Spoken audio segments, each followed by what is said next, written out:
El Evangelio nos plantea una parábola que tiene que ver con el infierno y con el cielo. Hoy día no sé si se habla mucho del infierno realmente. El cielo lo tenemos claro, ¿no? Pero el infierno está presentado en esta parábola. Ahora, significa que es una parábola de exhortación. En esa sección de Lucas, donde estamos parados en el Evangelio, si uno ve para atrás, tenemos por ejemplo la parábola de la gran cena. Tenemos la parábola de la oveja perdida y encontrada, en Lucas 15. La parábola de la moneda perdida y encontrada. La parábola del hijo pródigo, el hijo perdido y encontrado. Tenemos la parábola del mayordomo infiel, que sinceramente es la más difícil de todas las parábolas de interpretar. Y tenemos la parábola de el rico y Lázaro. La manera equivocada de interpretar esta parábola es, bueno, Lázaro era pobre y por lo tanto fue al cielo. El rico era rico y por lo tanto fue al infierno. No es por esa razón. Lo que quiere mostrar es la realidad espiritual de que existe un más allá. Una realidad que tiene que ver con la eternidad, o cielo o infierno. En el Antiguo Testamento encontramos el ángel, arcángel o Miguel, ¿no? Como leíamos en Daniel. Pero acá aparecen los ángeles también, que cuando muere Lázaro explica la función de los ángeles. Y entre ellas es llevar a Lázaro al seno de Abraham. Y uno puede imaginar los ángeles volando, llevando el alma en brazos, el alma de Lázaro, hasta el cielo. El seno de Abraham es retratado así, el cielo. Lázaro es señal del creyente, que en vida sufrió el rechazo del mundo por causa de que no tenía nada para ofrecer. Y ahí está la clave. Lázaro no tiene nada para dar a Dios, no tiene nada para dar al prójimo, y sin embargo es salvo. Lo que está mostrando la parábola es que uno es salvo por gracia, que uno va por gracia al cielo, no por mérito. Fíjense que una manera de interpretar erradamente sería, bueno, ¿y si el rico hubiera ayudado a Lázaro, hubiera ido al cielo? Si le hubiera convidado a su casa a comer, ¿hubiera ido al cielo? No, no necesariamente. Hay filántropos, gente buena en el mundo que hace eso, sin embargo no es creyente, no es cristiano. Ahora, vamos a ver un poco, porque nos da Jesús un vistazo de un lugar que por la gracia de Dios nunca vamos a conocer. Vieron que hay lugares que no debemos ir y no debemos conocer. Es como cuando una abuela me decía en Paraguay, que le decía a la nieta, no vayas donde no puedas llevar a Jesús contigo. No vayas donde no puedas llevar a Jesús contigo. Y generalmente donde no podemos ir o no deberíamos ir, tiene que ver con la noche, con el ocultismo, con las cosas del mal. No se puede servir a Dios y al diablo. Como una abuela me dijo una vez en una parada colectiva, yo trato de estar bien con Dios y con el diablo, y a mí se me pararon los pelos. Que las brujas hay, las hay, pero yo no quiero saber de ellas. Entonces tiene que ver con esto del mundo de lo oculto. Pero acá es una realidad revelada. Podemos hablar del infierno y del cielo porque Jesús lo habla y lo dice. Ahora, en el credo apostólico hablamos siempre del infierno. Dice, Jesucristo descendió a los infiernos. Ya vamos a hablar de esa sección. Vamos a ver con el tema del rico. Todos vamos a morir. En el momento de la muerte se define el destino eterno de la persona. ¿A dónde va a pasar la eternidad? Y no tenemos tres opciones, tenemos dos: cielo o infierno. Eso está muy claro en la parábola. Cuando el rico muere, dice, murió y fue sepultado. Y en el versículo 23, al infierno se le describe con este nombre, el Hades. Hades con H. Hades es un término de la mitología griega para referir al mundo de los muertos en general, ¿sí? Pero acá por la descripción que hace Jesús, no es cualquier lugar donde están los muertos, es el infierno. Miren la descripción. Es un lugar que va hacia abajo, es un lugar de profundidad. Dice, el rico alzó los ojos, miró hacia arriba. Y llamativamente no miró a la tierra, pudo ver el cielo. Desde el infierno pudo ver el cielo que él perdió, que él rechazó. Esto es en sí mismo es un infierno, estar en el infierno y ver el cielo y no poder estar allá. Estando en tormentos. Esa palabra es importante. En la Edad Media se trató de ilustrar y dibujar esta parte, los tormentos del infierno. ¿Qué se imaginan ustedes? ¿Qué son los tormentos del infierno? En las ilustraciones de la Edad Media se muestran, por ejemplo, cavernas subterráneas, demonios con la horquilla, horripilantes, tirando a las almas en lagos de azufre hirviente, por ejemplo, cosas así. O, por ejemplo, el infierno de Dante. ¿Han escuchado del libro La Divina Comedia? El infierno de Dante. Bueno, el error del libro es que tiene 3 partes: infierno, purgatorio y cielo. Pero el infierno de Dante es muy interesante porque en la parte final, más abajo del infierno, está Judas, el traidor. Y es un infierno helado, de hielo, no de fuego. Por eso, la especulación humana siempre ha tratado de ver cómo es ese lugar. Y acá ya está revelado para ti. Dice, estando en tormentos. Y ahora aclara un poco más. Padre Abraham, habla, ¿no? Ten misericordia de mí, envía a Lázaro que moje la punta de su dedo en agua y refresque mi lengua porque estoy atormentado en esta llama. Fuego, calor, abrasador, pero un fuego que abraza el alma. El alma tiene sed de Dios en el infierno. Está lejos de Dios y eso es el infierno, la separación final y definitiva del alma de su Creador. Qué triste lugar para las almas impenitentes e impías, porque Dios no creó el infierno para el hombre, lo creó para el diablo y sus ángeles.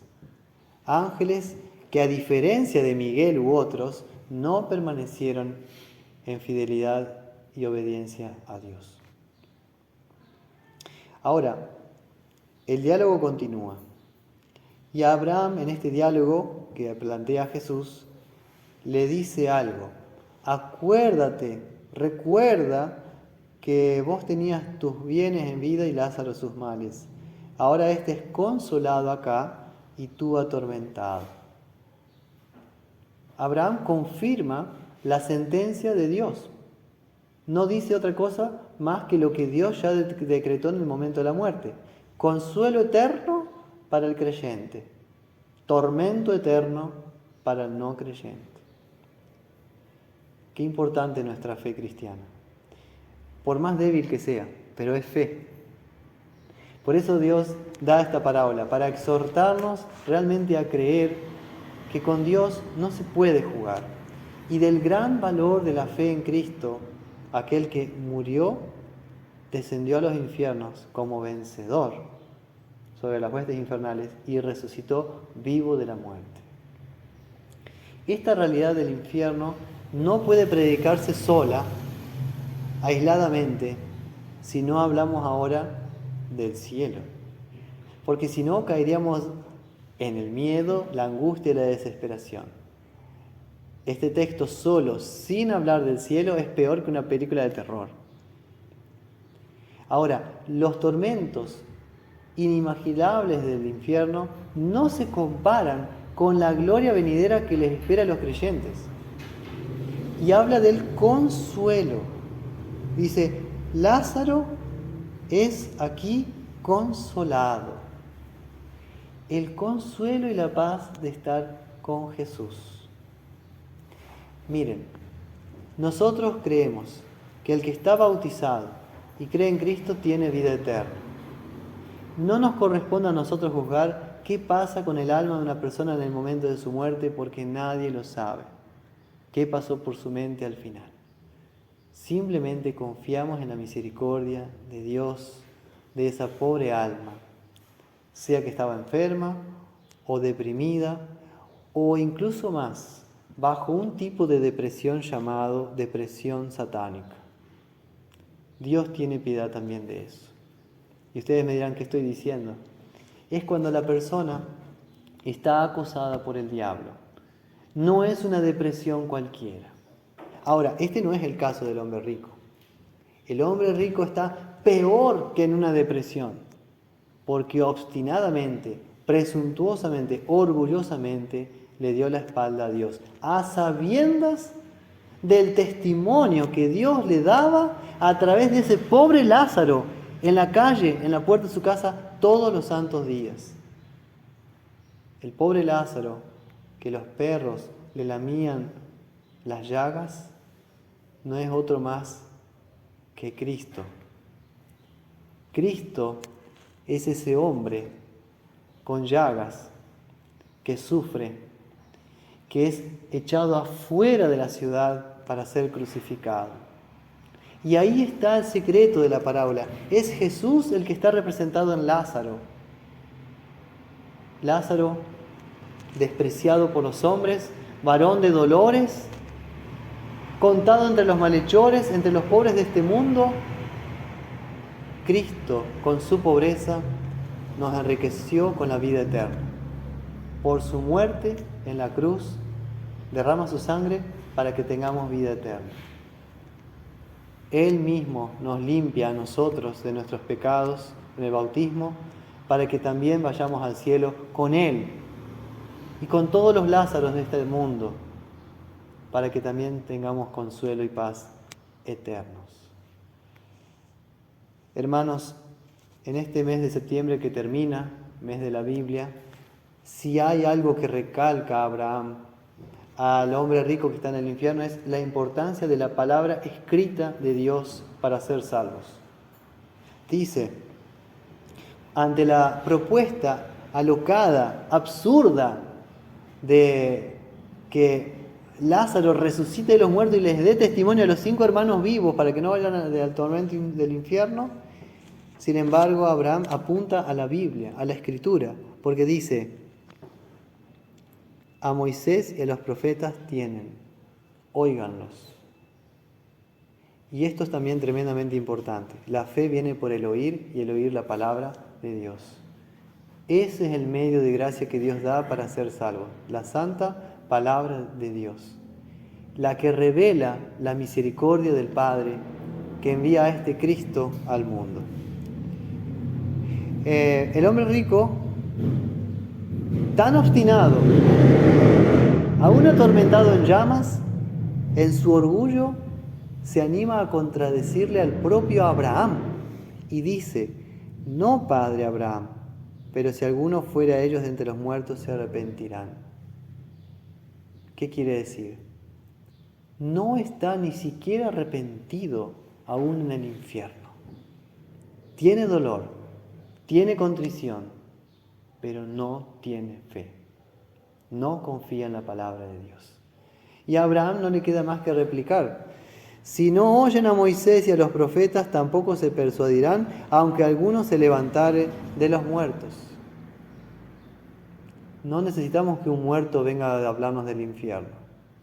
Necesitamos de la palabra de Dios que nos testifica de esta realidad. El sola Escritura. Ahora, esta palabra se hizo carne. Vivió entre nosotros, murió, descendió a los infiernos, como decía, ¿para qué? Porque es una pregunta que aparece en el catecismo. ¿Con qué fin Cristo descendió a los infiernos? ¿Qué creen ustedes? Fue para manifestarse vencedor sobre los espíritus infernales. Fue a plantar su bandera de victoria en la cancha contraria. Decir, he vencido a la muerte con mi muerte. He derrotado el propio infierno. Y tú, Satanás, no tienes poder. Has sido vencido. El que tenía dominio sobre la muerte, poder sobre nosotros, Satanás, fue derrotado para siempre por Cristo.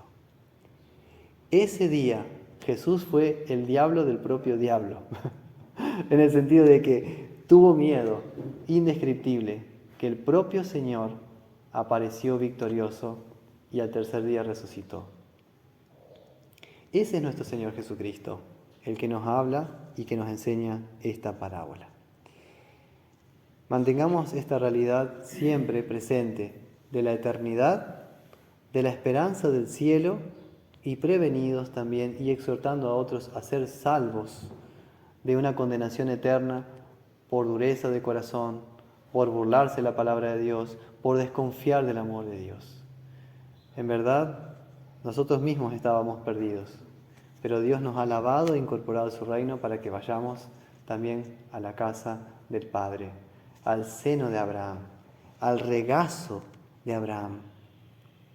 Dios nos espera en el cielo como un padre amoroso espera a sus hijos de regreso a casa, porque cuando estemos en el cielo estaremos en nuestro hogar definitivo, en una mansión celestial gigantesca, en la ciudad de Dios, la Jerusalén celestial, donde los árboles dan fruto todos los meses, donde no habrá más muerte, ni dolor, ni enfermedad, ni cáncer, ni nada, ni ladrones, ni mentirosos, ni perjuros, ningún dolor, solo consuelo y felicidad. Es tan indescriptible que cosas que ojo no vio, ni oído oyó, tiene preparados Dios para los que le aman. Y desde ahí esperamos también que el Señor mismo, Jesucristo, descienda del cielo con voz de arcángel y trompeta de Dios, dice San Pablo, para llevarnos con Él al lugar que ha preparado para nosotros. En esa bendita esperanza de la vida eterna, junto con Abraham, Isaac, Jacob y todos los santos del Antiguo y Nuevo Testamento, estaremos nosotros también sentados a la mesa del reino de Dios en la gran fiesta de bodas del Cordero con su iglesia. De eso habla al final el libro del Apocalipsis. Que así sea. Amén.